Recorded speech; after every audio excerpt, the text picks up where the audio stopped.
The bank manager thought he was stopping a criminal. Instead, he had just summoned the FBI to arrest a black man calmly moving his own money. But when the agents arrived, they didn't cuff him. They snapped to attention, saluted, and left the entire bank frozen in disbelief. It was a warm Thursday in Savannah, Georgia. The sun was high, the air thick with heat, and the scent of fried catfish drifted lazily from a food truck across the street. Inside Hamilton Trust Bank on Maple Avenue, the hum of small talk and counting machines filled the air. People moved at the slow, steady rhythm of a regular afternoon. Then the glass doors opened, and Malcolm Reed stepped inside. Late 30s. Black. Tailored suit sharp enough to cut through the summer heat. Clean fade, smooth shave, polished shoes. He carried no rush, no noise, just a black leather briefcase and the kind of calm confidence that made people take notice without knowing why. He gave the security guard a polite nod. Afternoon. The guard nodded back. Malcolm joined the teller line, standing behind an older couple swapping stories about church service and their grandson's football game. He didn't interrupt, didn't fidget, just waited, eyes quietly scanning the room. He clocked the bank manager's office in the corner, the ceiling cameras, the receptionist scrolling on her phone and chewing gum. When it was his turn, a young teller with Kayla pinned to her chest greeted him with a practiced smile. "Hi there. What can I help you with today?" "I'm here to finalize a wire transfer from my private account," he said, voice even. "I spoke to someone yesterday who told me to bring my documents." "Sure thing. Do you have your ID?" He handed over both his passport and a federal military ID. She kept smiling, but her body language shifted, shoulders tightening, eyes flicking over the IDs longer than necessary. She tapped at her keyboard. "One moment, sir." Malcolm stayed still, unbothered. The teller leaned toward a supervisor, whispering into her hand. Then she looked back at him. "Mr. Reed, could you just step over to the seating area? My manager will speak with you to make sure everything's good to go." His brow lifted slightly. "Everything all right?" She gave a quick, forced laugh. "Oh yes, just procedure for large transactions." He gave a faint smile and stepped aside. But the air in the room had shifted. Eyes followed him. Conversations softened. A man filling out a deposit slip looked over. A woman in the loan line discreetly pulled out her phone. Malcolm crossed one leg over the other and waited, composed, patient, but aware. Something was coming. Malcolm noticed it almost immediately. Something in the air had shifted.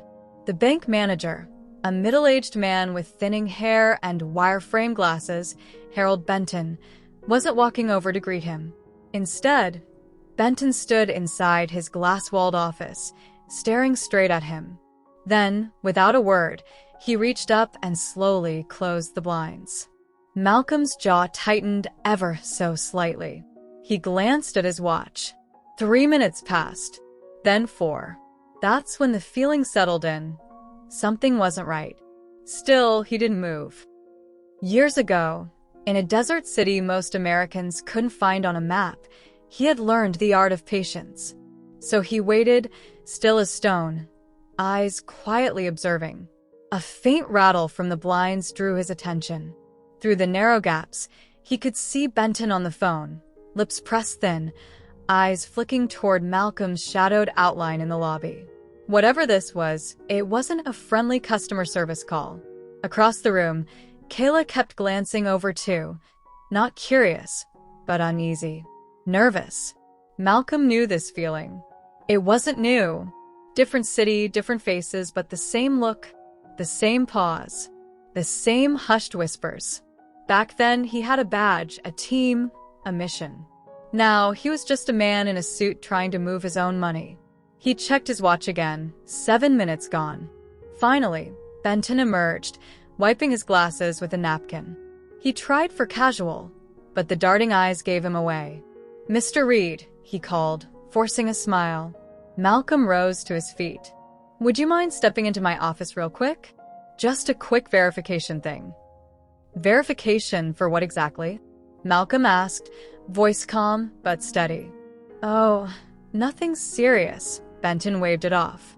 "Just a couple of internal flags we need to cross-check." Malcolm gave a slow nod. "Sure."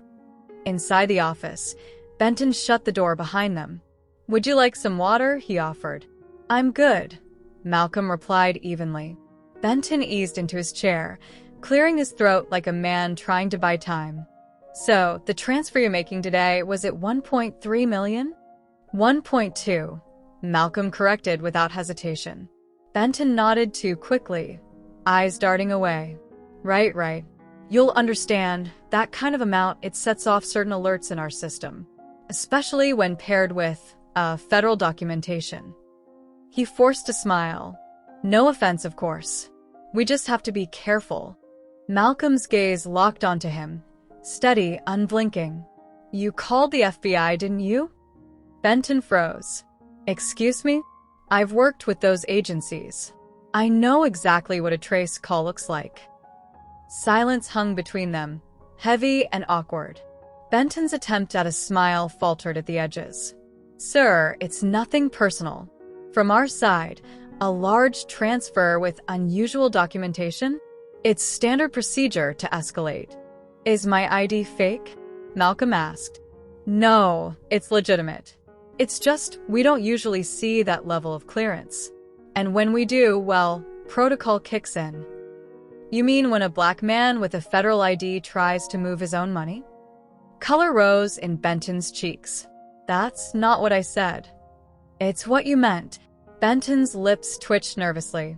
"Look, they'll be here shortly.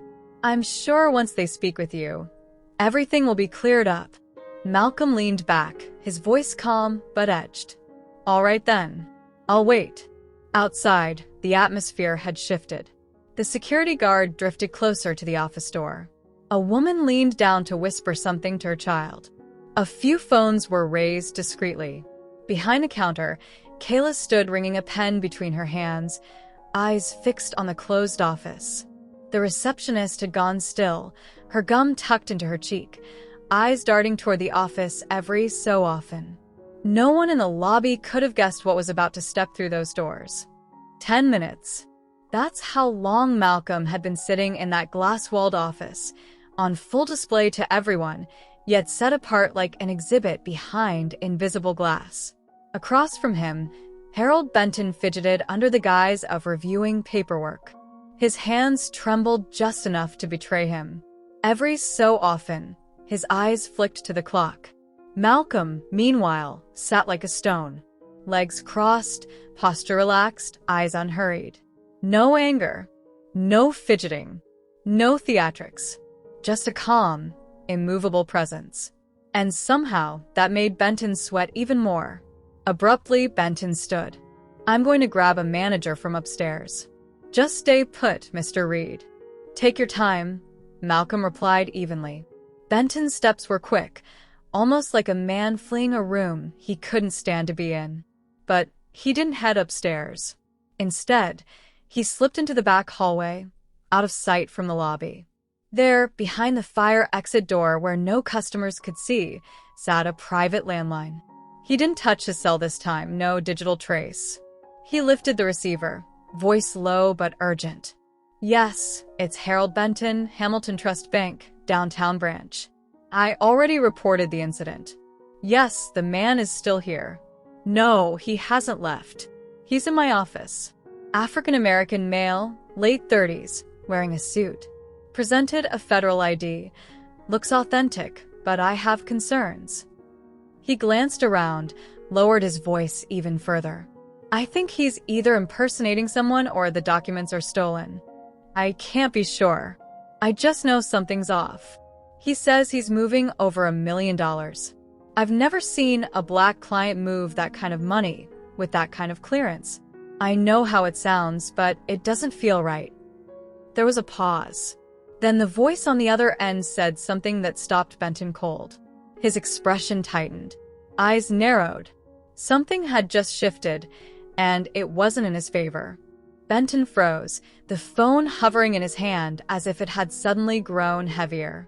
His brow furrowed, unsure if he'd heard the voice on the other end correctly. Slowly, he brought it back to his ear. Wait, who? What do you mean he's flagged internally, but not for fraud? What? And what exactly does "do not approach" mean? Before the answer could come, the sound reached him: sirens. Not screaming through the streets, but close enough to rattle the air. Through the front windows, a black SUV rolled up to the curb, followed by another, both unmarked. The glass doors of the bank swung open in perfect sync, and two men in dark suits stepped inside. Earpieces in. Sunglasses on. Moving with the slow, controlled stride of men who owned the ground they walked on. The room shifted instantly. Conversations stopped mid-sentence. Phones lifted discreetly.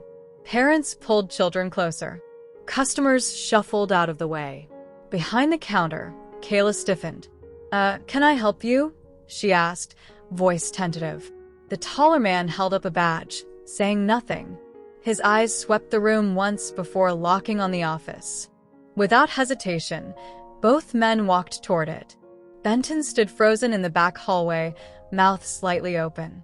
Inside the office, Malcolm was still seated, unmoved, unbothered. The first agent opened the door. Malcolm rose slowly, meeting his gaze. The agent removed his sunglasses. Recognition flickered instantly. Not suspicion.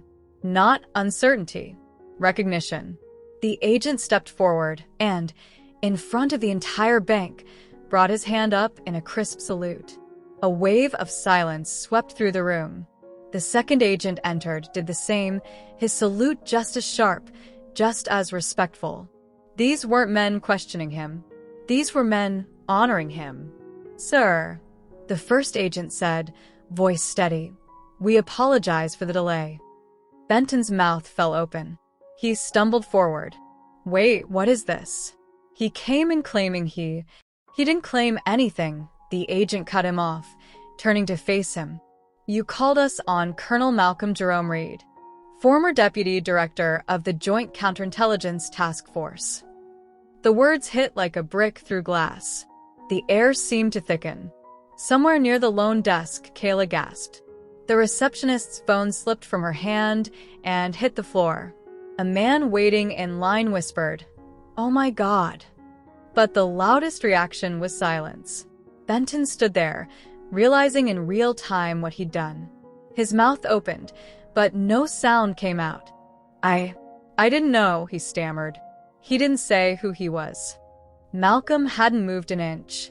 He stood tall, not angry, not smug, just steady. The first agent, Hines, turned back to him.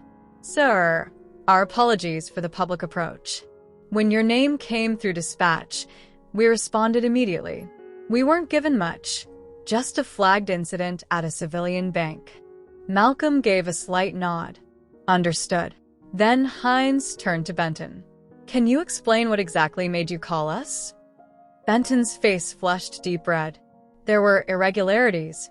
I mean, the amount, the ID, the documentation. It just didn't seem. Didn't seem what? Malcolm asked quietly. Benton's eyes dropped to the floor. Agent Cole took one measured step closer. "You ran his credentials and flagged federal clearance. Do you even realize what it takes to earn that level of access? You thought you were reporting a criminal. What you actually did was set off a restricted file alert and almost triggered a federal incident." I didn't mean any harm," Benton stammered. "I thought I was following protocol." "No, you weren't," Hines said sharply. "You were following your own bias." The words hit the room hard, echoing in the stillness like a stone dropped into deep water. Malcolm spoke for the first time since the salute, his tone even controlled. "You didn't doubt the documents because they looked wrong. You doubted them because I didn't look like the kind of man who should have them." Benton blinked quickly. "That's not fair." "But it's true," Malcolm replied. Hines turned toward him. "Sir, do you want to file a formal report? Discrimination, racial profiling, false report. It's your right." The bank went silent. All eyes followed Malcolm as he glanced around. The customers who had watched in quiet judgment, Kayla shrinking behind the counter, and Benton, who now seemed to feel the weight of what he'd done. "No," Malcolm said finally. "I didn't come here to punish anyone. But if your first instinct when you see a black man in a suit with money is to assume he's a criminal, the problem isn't the paperwork, it's you." Benton swallowed hard. I'm sorry. "I'm not the one you need to apologize to," Malcolm replied, picking up his briefcase. He nodded to the agents. "I'll finish my transaction now." Hines opened the door, and Malcolm stepped back into the lobby. No one spoke. No one had to. The tension in the room had shifted completely, and now every eye was on Benton, but for all the wrong reasons. Malcolm didn't storm, didn't lecture, didn't raise his voice. He simply walked back to the teller window with the same quiet presence he'd had when it all began. Only this time, the entire room stood still. Kayla was still at her station when Malcolm returned. The moment she saw him, she straightened, then instinctively stepped back, as if unsure how to meet his eyes. "Sir, I'm sorry," she murmured, voice barely audible. Malcolm gave a single nod. "I'm ready to finish the transfer." "Why, yes, of course," she replied quickly, her hands moving faster than her focus could keep up.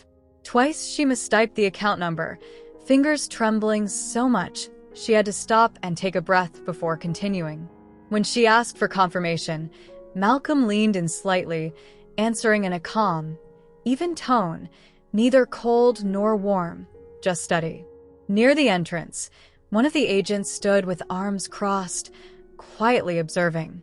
Across the room, a man in a polo shirt leaned toward his friend. "That's the guy the FBI saluted. You saw that, right?" "From the loan department," a woman whispered. "I thought he was a scammer or something." The manager was so sure. The unease in the air wasn't about Malcolm anymore. It was about them, the quiet recognition that most had assumed the same thing Benton had. They hadn't voiced it, but they'd watched, whispered, recorded, and judged. Only when someone else had shown him respect did they realize they hadn't. Kayla printed the confirmation slip and slid it across the counter. "I didn't know," she said softly. "I didn't mean to." Malcolm met her gaze.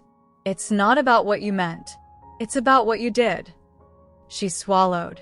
"You're right." He folded the slip into his briefcase and turned. Benton was still in the back, arms crossed, face pale. Malcolm walked toward him, slow, deliberate. The room stilled again. "I spent nearly 20 years in intelligence," Malcolm said, voice low but carrying. "I've sat across from war criminals. I've intercepted threats before they reached this country. I've made decisions that saved lives and some that still weigh on me." Benton stayed silent. "I never once judged a person by the language they spoke, the country they came from, or the way they looked, because I was trained to judge facts, not fears." Malcolm took a slow step forward. "You had options. You could have asked questions. You could have checked the facts. But instead, you made a call that could have ended very differently, just because you didn't like the way I looked carrying success." Benton's voice wavered. "I was wrong." "Yes," Malcolm said simply. "You were." That was it. No raised voice. No threats. No demand for punishment. He didn't need them, because the silence that followed carried more weight than anything else he could have said. Benton stood frozen, staring at the floor like he wished it would open and swallow him whole. Malcolm was already moving toward the exit, the two federal agents falling into step beside him. Every head in the bank turned to watch him go. Phones were lowered now, replaced with faces caught somewhere between shame, disbelief, and quiet respect. "Sir, wait." The voice came from near the door. It was a woman in a sharp blazer and heels, moving quickly across the tile. Late 40s, composed but visibly concerned. Elaine Porter, the regional bank director. She must have arrived in the middle of the chaos, but her expression made it clear she already knew exactly what had happened. "I just need a moment of your time, Colonel Reed," she said. Malcolm stopped, turned. "Go ahead. I want to offer you a formal apology on behalf of Hamilton Trust Bank." What happened today, there's no excuse for it, and it will be addressed immediately. You sure about that? Malcolm asked, eyes steady on hers. I am, she replied without hesitation. I've already spoken to compliance. Every branch in this region will undergo retraining. Every employee, and Mr. Benton will be placed under review immediately. From across the room, Benton sank heavily into a chair.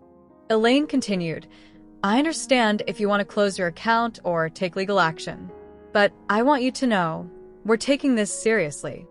You should, Malcolm said with a single nod. She hesitated, then added, the truth is we don't see clients like you very often. And maybe that's the problem. Some of our people don't recognize excellence when it comes in a different form. Malcolm studied her for a long moment. Then he spoke, quietly, but in a way that made every word land. This isn't just about me. I'll be fine. I know who I am. I've been tested in ways your staff couldn't begin to imagine. But the next black man who walks through that door in a suit might not be me. He might not have an ID that makes people salute. He might not have federal clearance or agents standing behind him. He might just be trying to cash a check. Elaine stayed silent, letting his words land. And if you treat him the way I was treated today, Malcolm said, he might not walk out as calmly. The statement wasn't loud, but it cut deep, plain, unpolished truth. Elaine gave a slow nod. We'll do better. I hope so, Malcolm replied. His eyes drifted one last time around the room, not toward the cameras, not toward the staring crowd, but to a boy sitting in the waiting area. Couldn't have been older than 10. Small hands balled into fists, watching every moment with wide, unblinking eyes. Malcolm gave him a small, deliberate nod before turning toward the exit. And then he was gone. No press, no speeches, no threats. Just a man who came to move his own money and left having forced a roomful of strangers to face something they hadn't planned to see in themselves. The door shut behind him, but the weight he left behind didn't move. Elaine turned back toward Benton, still slumped in his chair, fingers gripping the armrests. Pack your things, she said quietly. HR will be in touch. He didn't protest, didn't make excuses. He just sat there knowing.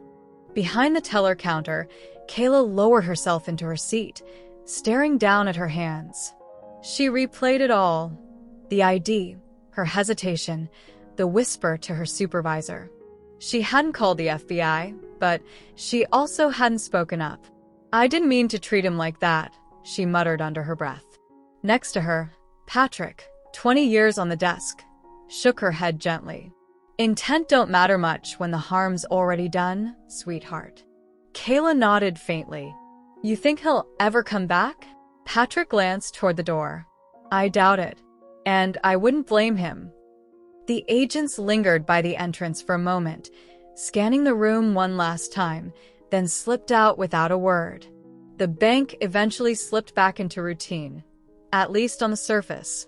Transactions resumed, doors opened and closed, phones rang. But the air was different now, like a mirror had been held up and everyone had seen something in themselves they couldn't quite unsee. That evening, Malcolm sat alone on a bench in Riverstone Park, a quiet patch of green just a few blocks from the bank. The suit was gone, replaced by jeans, sneakers, and a plain t-shirt. No briefcase this time. Just a bottle of water in one hand and the sound of cicadas humming in the background. A kid whizzed past on a scooter. A man strolled by with his dog. Life carried on as it always does. Malcolm reached into his pocket and pulled out the crisp confirmation slip from earlier. The transaction was done, the paper unnecessary, but he looked at it anyway. A faint smile crossed his face. Because the truth was, this day was never just about him. It was about perception. About how quickly a person can shift from customer to suspect simply because they don't match the picture in someone else's head. But it was also about something stronger. How dignity isn't tied to a badge, a uniform, or even $1 million account.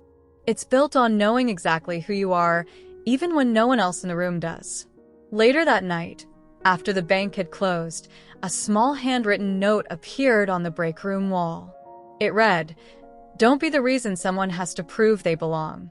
Treat them like they already do." No signature, but everyone knew where it came from. We all make quick judgments. It's human. But what separates the decent from the careless isn't never making mistakes. It's owning them. And when moments like this come, you have a choice. Stay silent, assume the worst, or pause, breathe, and lead with respect. You don't need a title to do the right thing. You don't need a uniform to stand beside someone who's being treated unfairly. And you don't need to salute to make someone feel seen. If this story struck something in you, like and subscribe, share it. Talk about it. Challenge the people around you, because silence is the easiest choice, but it's rarely the right one.